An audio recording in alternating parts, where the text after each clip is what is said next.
طفیل عمرو دوسی بہت بڑے شاعر، عرب کے اندر شعر و شاعری کا مزاج تھا لوگوں میں، بہت بڑے شاعر تھے وہ، اور شریف النسل خاندان کے تھے، بڑے آدمی تھے۔ جب وہ مکے میں کسی کام سے آئے اپنے، تو مکے کے سرداروں نے اور قریش مکہ نے، قریش کے خاندان کے لوگوں نے ان کو پکڑ کر کے کہا دیکھو آپ جس کام سے آئے ہیں خاموشی کے ساتھ وہ کام کر کے یہاں سے نکل جاؤ،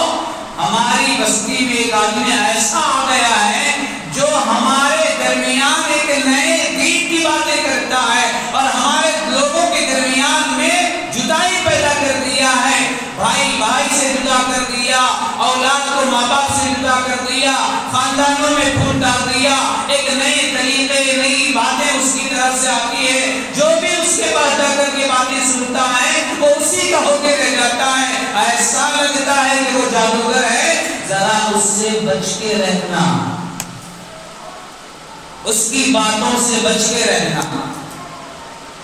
اتنا ڈرایا طفیل عمرو دوسی کو لوگوں نے، ڈر کے مارے انہوں نے اپنے کانوں میں کپڑے پھوس لیے،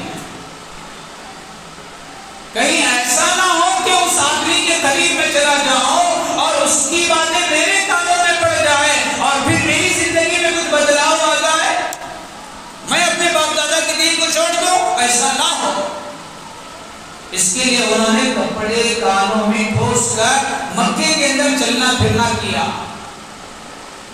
جب اللہ کسی کی کایا پلٹنے پہ آتا ہے تو راستے خود بخود بن جاتے ہیں۔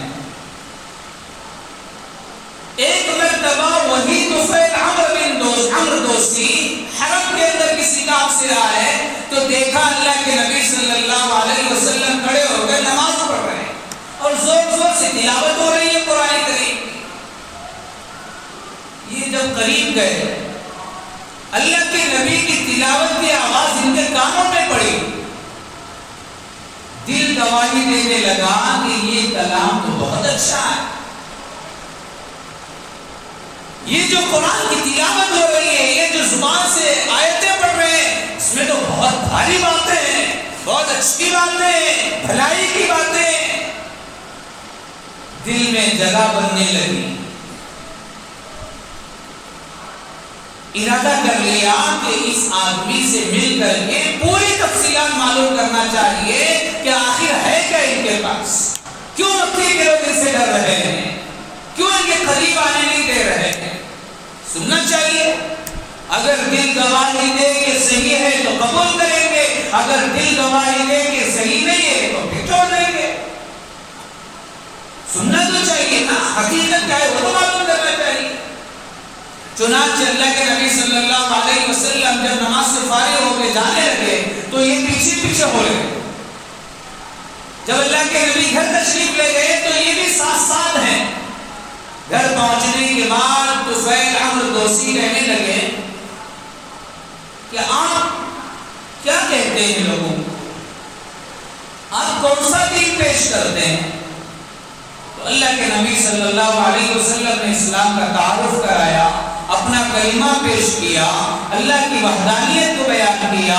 آخرت کے منظر کو سامنے رکھا اور اس کے بعد زندگی کی حقیقت کو بتایا، اپنے نبی ہونے کو بتایا۔ یہ ساری چیزیں بتانے کے بعد اللہ کے نبی صلی اللہ علیہ وسلم نے سورہ اخلاص اور معوذتین ایسی کچھ چھوٹی سورتیں قرآن کریم کی تلاوت ان کے سامنے کی تو ان کا دل تو مکمل طور پر مطمئن ہو گیا کہ ارے یہ تو جو کہہ رہے وہ سچ ہے۔ اللہ کے نبی کے ہاتھ میں ہاتھ بڑھا کے کہا کلمہ پڑھائیے۔ اللہ کے نبی صلی اللہ علیہ وسلم نے طفیل عمرو دوسی کو کلمہ پڑھایا، اسلام میں داخل ہوئے، اپنے قبیلے کے سردار تھے وہ۔ جاتے وقت میں اللہ کے نبی صلی اللہ علیہ وسلم سے فرمایا میں جا کر کے اپنے قبیلے کے لوگوں کو آپ کی ہی دین کی دعوت دوں گا۔ چنانچہ اپنے قبیلے میں جب گئے تو وہاں جا کر کے محنت کیا، اللہ کے نبی کے دین کو سمجھایا، آپ کی بتائی باتوں کو اپنے قبیلے کے لوگوں کے سامنے بتایا، تو ان کی محنت سے 70 یا 80 گھرانے کے لوگ ایمان میں داخل ہوئے.